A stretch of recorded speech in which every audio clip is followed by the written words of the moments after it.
Welcome to this week's African Agri Overview, where we unpack the latest developments shaping agriculture across the African continent.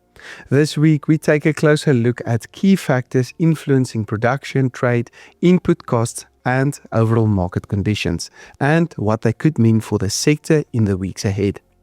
This episode is made possible by Collateral Management International and Zematic Irrigation Systems. Collateral Management International, or CMI, works across the continent, helping banks and other financiers keep their commodities secure and well managed. With over a decade of experience, they're known for their reliable storage solutions, trusted staff, and professional stock monitoring and inspection services.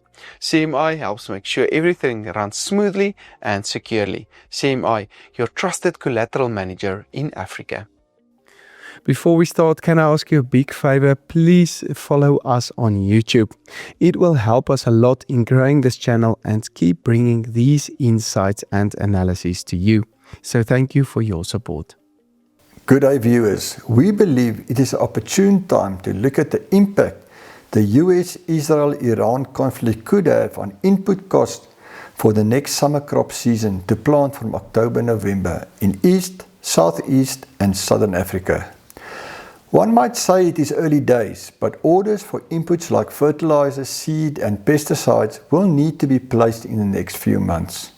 In particular, it is fertilizer and diesel costs that could significantly inflate input costs. In this podcast, we will focus on fertilizer. The impact of higher diesel/fuel prices is obvious. Higher costs to get inputs to the farm gate, higher cultivation costs, higher harvest costs and higher costs to get product to the market. Let's look at fertilizer in more detail. Since the conflict started end of February and movement of vessels through the Strait of Hormuz was significantly impeded, fertilizer prices, and in particular those linked to fossil fuel production, has increased significantly.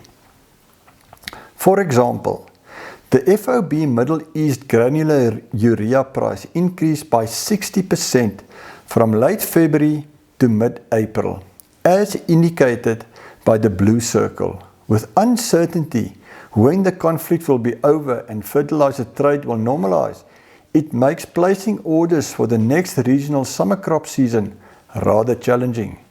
If fertilizer importers place orders at these high price levels and prices drop after that, it could lead to substantial losses.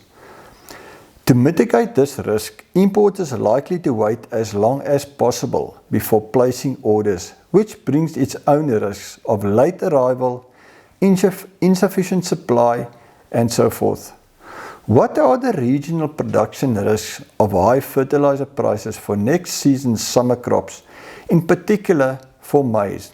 Firstly, we need to recognize the regional maize balance sheet outlook for the next 6 to 8 months is extremely healthy, and market expectations prices will reflect this, relatively low prices, at least until the end of the year. Farmers, and especially small-scale farmers, do consider prices at planting time to finalize decisions around area to plant per crop and fertilizer application. Low prices typically lead to less plantings and farmers rather increase the planting area of more profitable crops.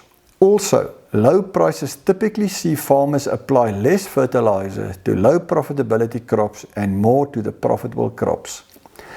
Combine this decision with high fertilizer prices and one could see even less fertilizer applied to the low profitability crops, and maize likely to fall in this category when the planting decision is made. Let's add another factor. Forecast of a relatively high probability for an El Nino weather phenomenon second half of 2026 and early part of 2027. El Nino usually causes below normal rainfall in large parts of the region, which could further impact regional maize yields for the next crop. In conclusion, well above normal expected regional maize carry-out stocks for the 2026-27 year, which we have discussed in detail in previous podcasts, could come in very handy during 2027-28. Remember, quality information improves decision making. Contact us for more detailed, tailored information.